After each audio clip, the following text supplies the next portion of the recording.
La Voz Universal TV presenta.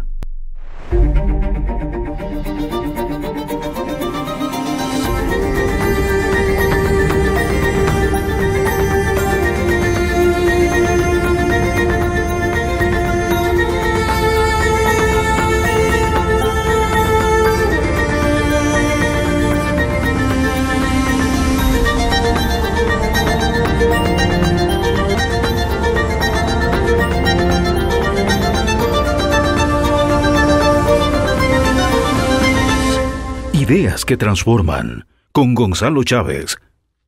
Hola, ¿cómo estás? Estás con Gonzalo Chávez en el programa Ideas que transforman.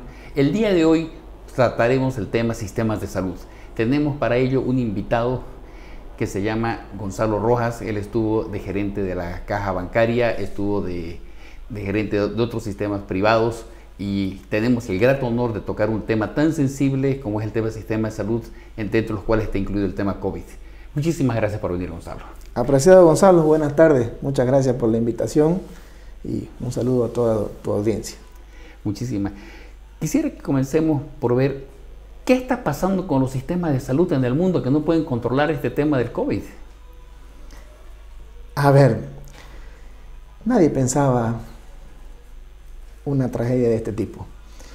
No se tomaron las medidas adecuadas en el momento y ahí estamos con las consecuencias expandidas a nivel mundial. Pero tenemos una situación importante. Un sistema no es más que una suma de partes, Gonzalo. Una suma de partes de quienes ofrecen salud, quienes la dirigen, quienes la norman, quienes la regulan, aquellos que la utilizan también, y en conjunto conforman un sistema. Y un sistema puede ser, a ojos de un análisis, puede ser bueno, puede funcionar en una situación específica. Pero cuando ocurren este tipo de pandemias y ocurren, vamos a notar 4 variables ahí. Hay 2 que son inexorables y que no se pueden controlar y que pueden romper cualquier clase de medida que se pueda tomar precautoria. Y otras 2 que podrían ser controlables. Y en ese sentido, lo que parecía ser un buen sistema, pues deja de funcionar.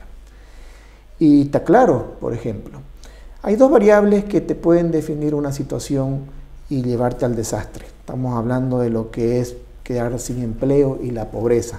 Ambas no pueden hacer efectivo un confinamiento, no pueden hacer funcionar una cuarentena como tal. La gente tiene que salir para buscar con qué sobrevivir, ¿no es verdad?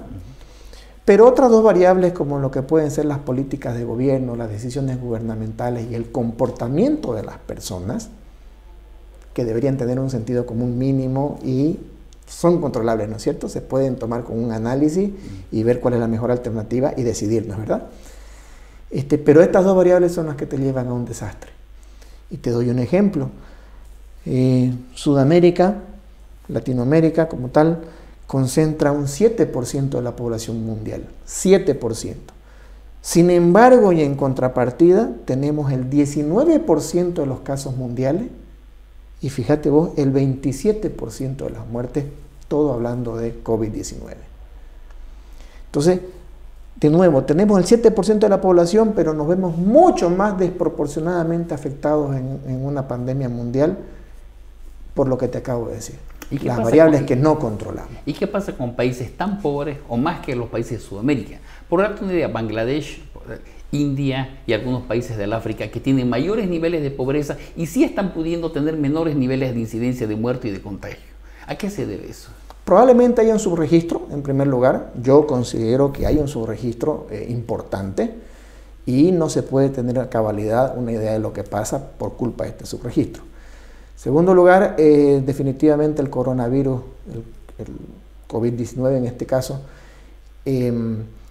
ha dado muestras de comportarse de diferente forma en los que son países, continentes, temperaturas, alturas, tipo de sangre, ¿me entiendes? Entonces no se comporta ni afecta de la misma manera. No olvidemos también que en Sudamérica hemos tenido las famosas variantes, han sido el origen de las famosas variantes que han demostrado ser más más agresivas, más contagiosas. No sé si se ha demostrado aún que sean más mortales, pero en todo caso más contagiosas. Entonces, yo te diría a priori que un país todavía más pobre debería sufrir mayores consecuencias, ¿no? Eso nos diría la lógica, pero tenemos estos elementos que podrían explicar por qué no lo tenemos a vista rápida, digamos, ¿no? De nuevo, el subregistro, que sí es muy importante. Pongámonos a pensar cuánta gente podría enfermarse o fallecer y no ser registrada, no ser notificada, y lo que ocurre a partir de ahí. Y de nuevo, ahora el virus se lo conoce mucho más que hace un año. Evidentemente, las diferentes variantes del virus operan de diferente manera a una altura, a una temperatura, a un tipo de población, a un tipo de sangre, etcétera, etcétera, ¿no?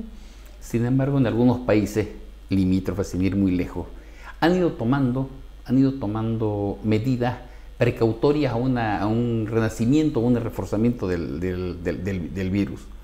O sea, creando centros para aislamiento, un montón de centros, preveyendo lo que se viene, ¿no?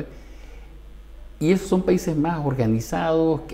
¿Ellos tienen un sistema de salud más consolidado para poder hacer eso o cómo funciona ese tema? Ha habido tres estrategias en este caso. La primera estrategia, como la que se aplicó en Wuhan, en China, donde nació o donde se dio la primera voz de alarma, y lo que se quiso hacer en Bolivia, pero que no resultó, confinamiento rígido, ¿no es verdad? Confinamiento, cuarentena, y nadie sale de su casa, y se trata de controlar al virus. Hay un par de objetivos primordiales con esa estrategia, ¿no? Controlar el contagio y, en segundo lugar, ganar tiempo para conocer mejor al virus y tratarlo. Ese es un tipo de estrategia ante una pandemia. Que funcione bien o mal es cuestión ya del país, de la ciudad, de la fortaleza con que se puede obligar a las personas, el aspecto coercitivo, ¿no? Una segunda estrategia, veamos la de Corea del Sur, en donde no se aplica el confinamiento, pero sí un control en una población educada, con un acceso a un smartphone.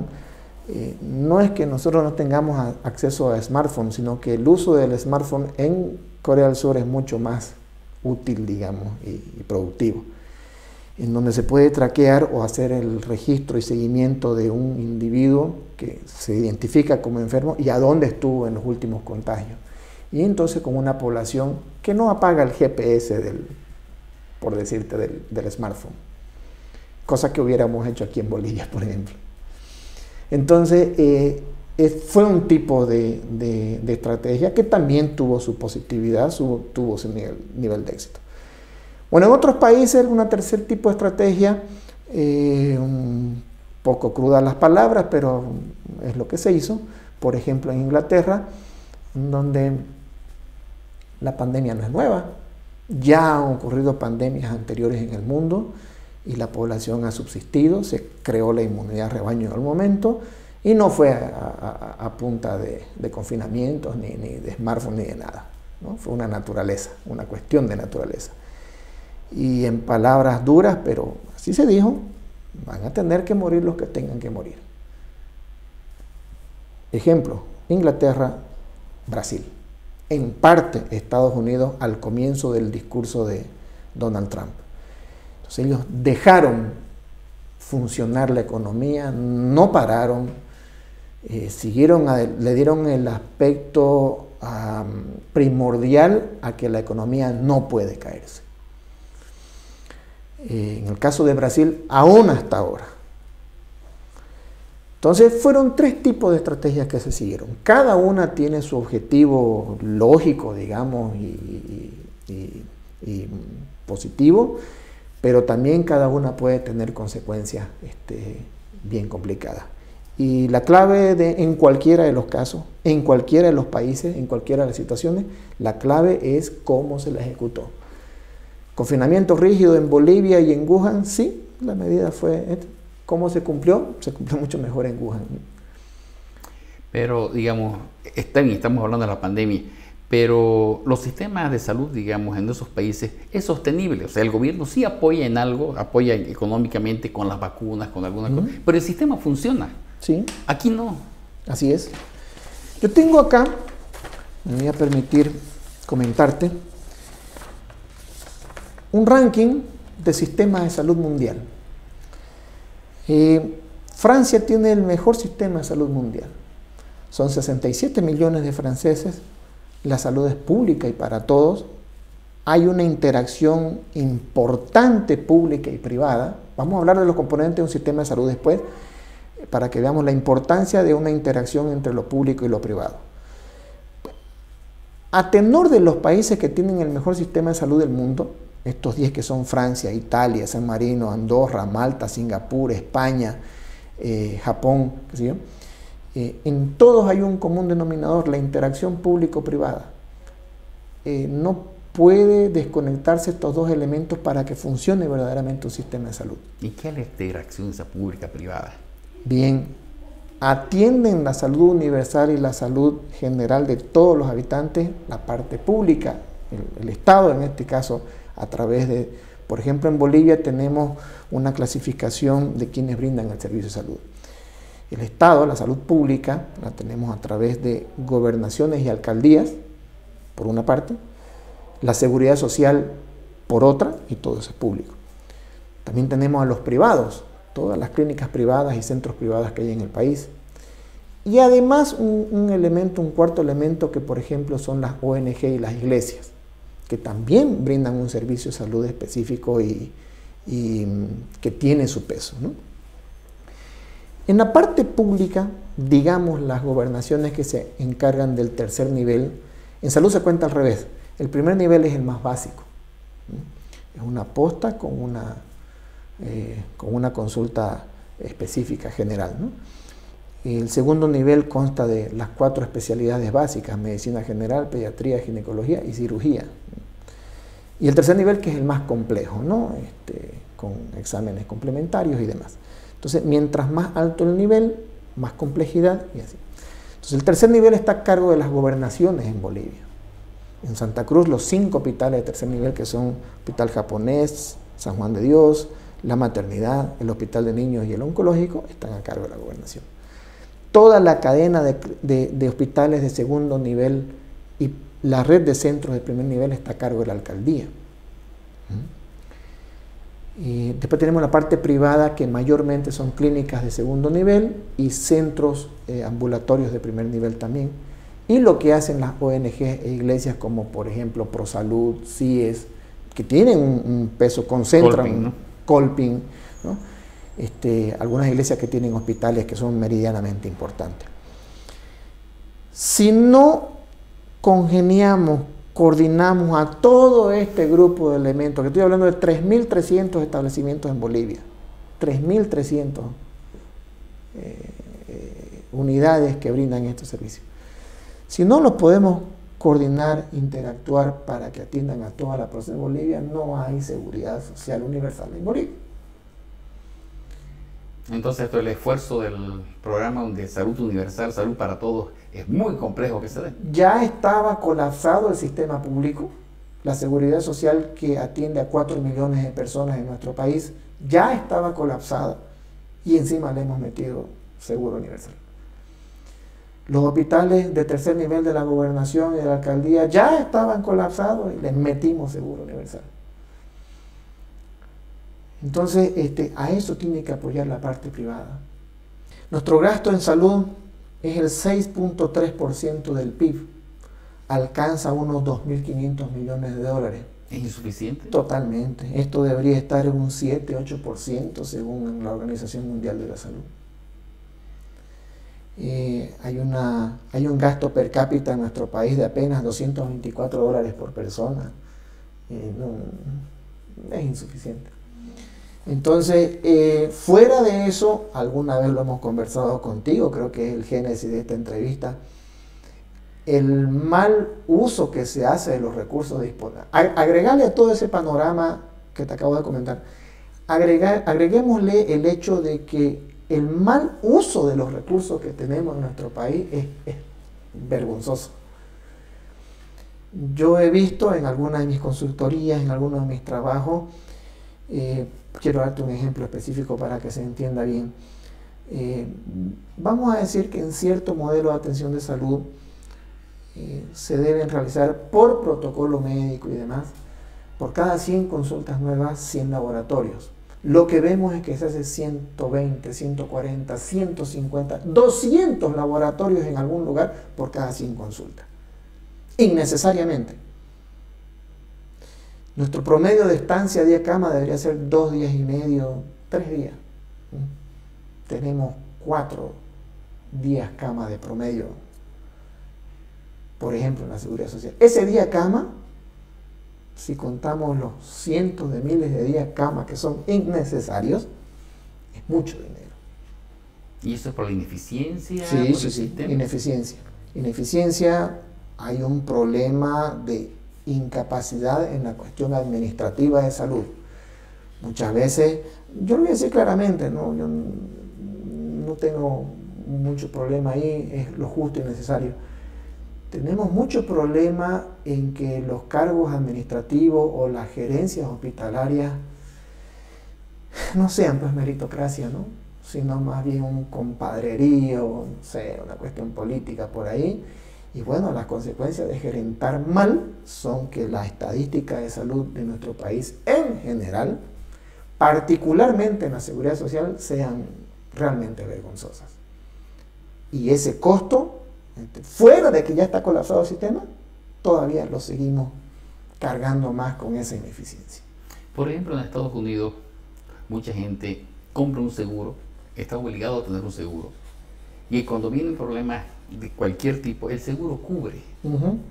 En el tema nuestro, supuestamente tenemos una seguridad social que cobertura ese seguro, pero esa seguridad social no garantiza cobertura de nada, digamos, o sea, o su cobertura es muy reducida. Difícilmente puede hacerla. Yo me acuerdo una vez un caso grotesco en donde un afiliado en una consulta se le detectó la necesidad urgente, médicamente urgente, de una cirugía. El proceso de ineficiencia fue tal que esta emergencia tardó 4 o 5 días en materializarse en una cirugía. ¿Listo? Cuando lo estaban recogiendo a este paciente para llevarlo a cirugía, se murió.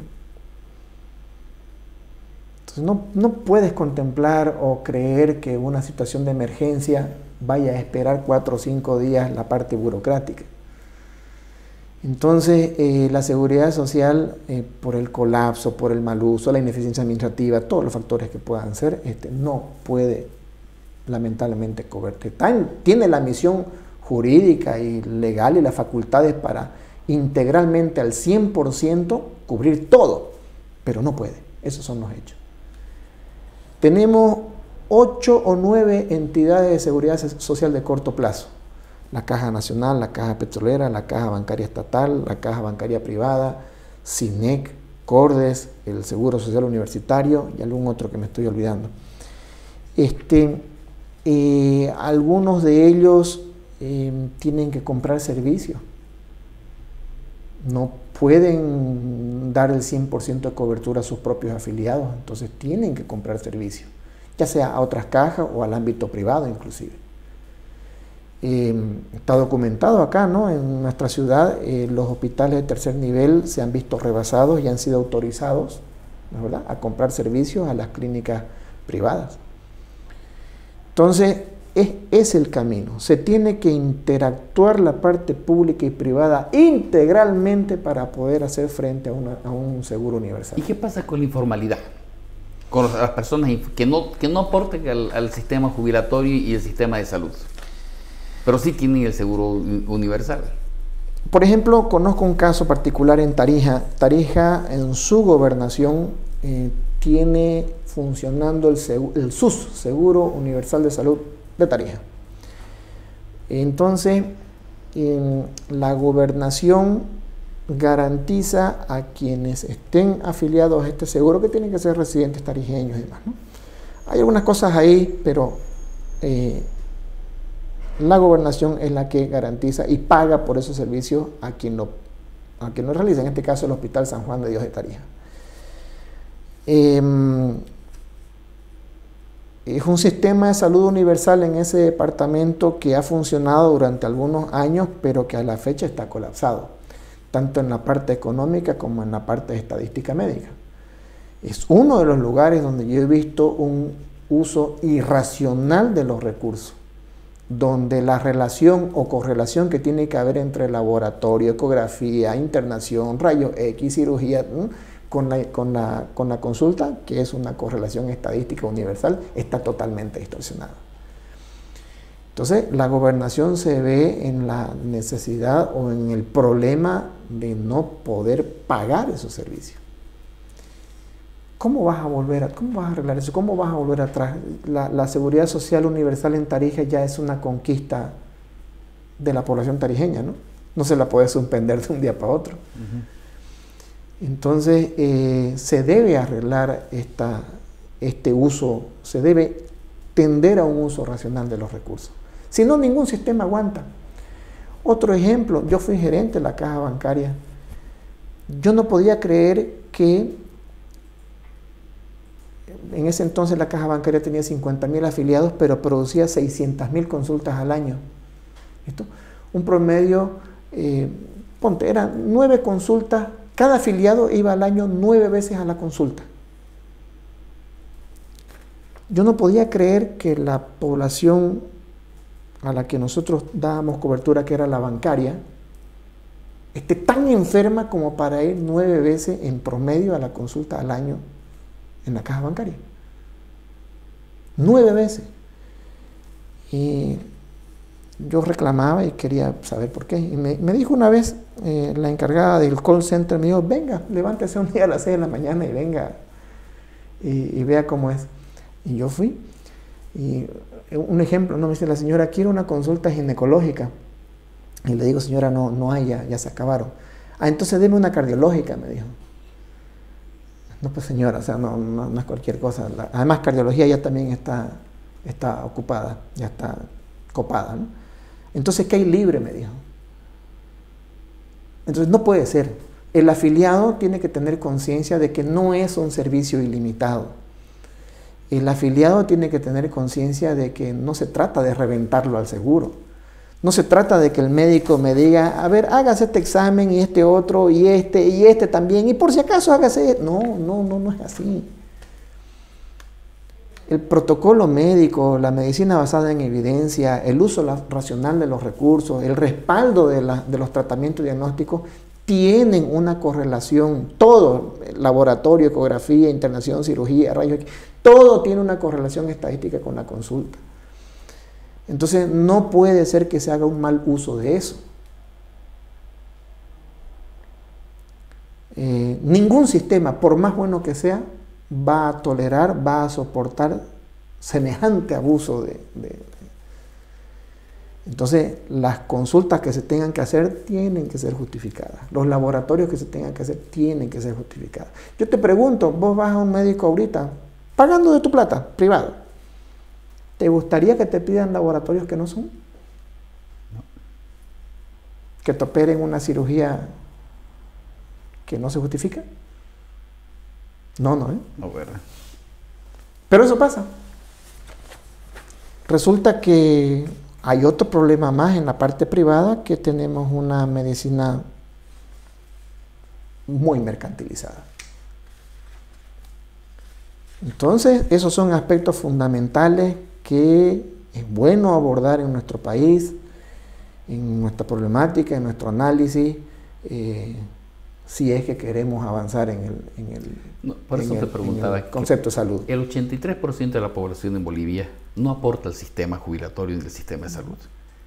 Tenés un montón de personas que o van a la medicina tradicional, en algunos casos, o van al sistema público o al sistema de las ONGs o de las iglesias, sí, que tampoco abastece, pero no aportan al sistema. Y sin embargo, exigen que el sistema les dé. ¿Cómo podemos hacer para que ellos se formalicen de alguna manera?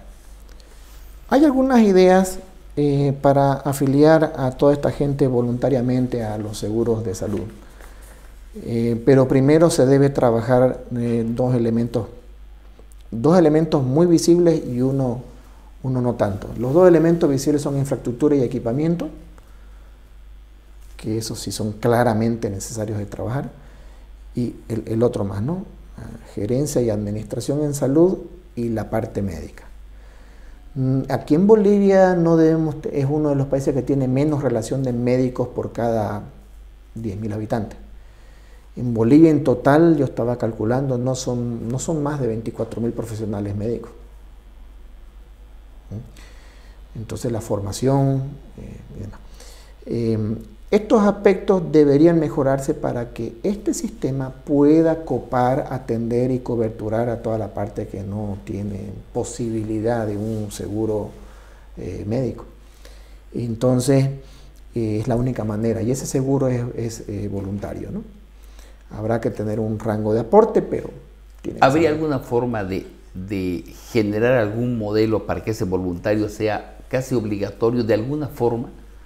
Por ejemplo, te doy un ejemplo, en el Canadá, si bien toda la gente formal, no hay informales, a las personas de alto nivel de ingreso les clavan el 53% del ingreso como parte de las retenciones que le hacen. Y ellos viven con el 47%. Y la gente que realmente no tiene los recursos prácticamente no pagan impuestos. Pero ese nivel de compensación permite acceder a un sistema de salud y un sistema jubilatorio. Sí. En cambio, aquí nosotros no tenemos, y tenemos un grado de informalidad al cual no podemos estimar una renta presunta que permita canalizar de alguna forma los ingresos para que ellos, en forma obligatoria, para que ellos puedan aportar a ambos sistemas. Así es. Creo que se debería implementar el Código de Seguridad Social, tan importante o más importante que lo que sería un carnet de identidad. Debería ser el Código de Seguridad Social tu elemento identificatorio ante cualquier trámite. Eso te obligaría a un registro. Cómo haga el aporte, sea voluntario o a través de un sistema solidario de aportes, hay muchas ideas al respecto. Quienes tengan que hacerse cargo también de eso, también hay muchas ideas al respecto.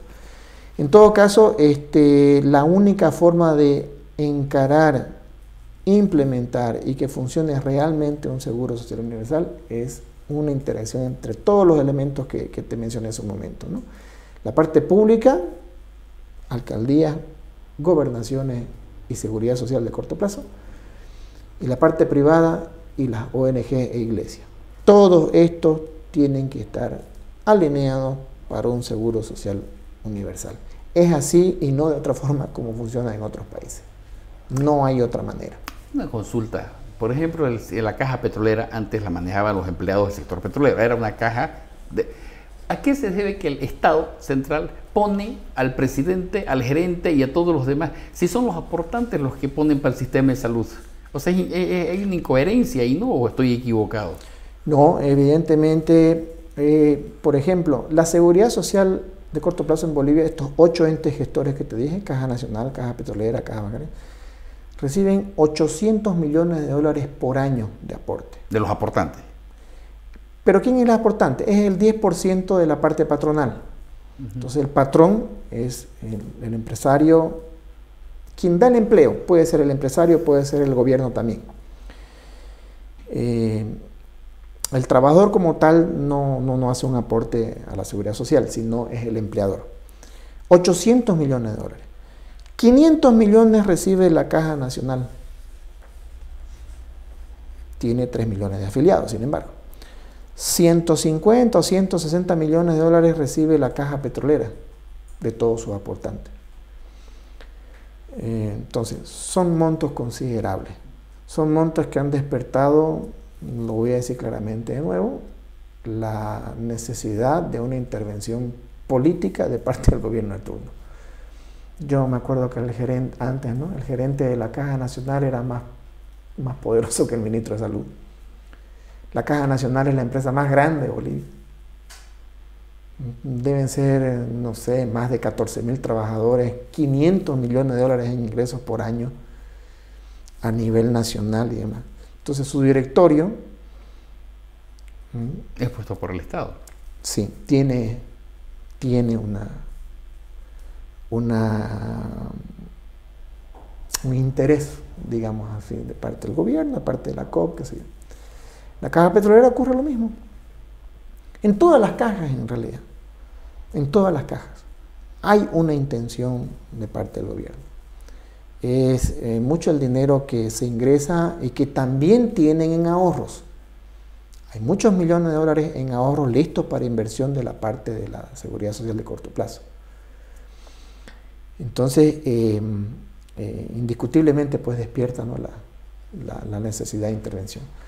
Todo debiera ser en base, por supuesto, a una dirección técnica profesional de lo que es el ejercicio de una gerencia en una entidad de salud, como en cualquier empresa, digamos, ¿no? Pero ahí hay algo más que eso, ¿no? Hay el tema de los cargos políticos, está el tema de sindicatos, la sindicalización de algunas de estas entidades que no ha permitido una gestión muy positiva. No critico a todos los sindicatos, no todos son destructivos. Hay algunos que aportan con buenas ideas y son racionales y se puede trabajar. Hay otros que tienen sus intereses y que obviamente producto de ello coartan cualquier gestión.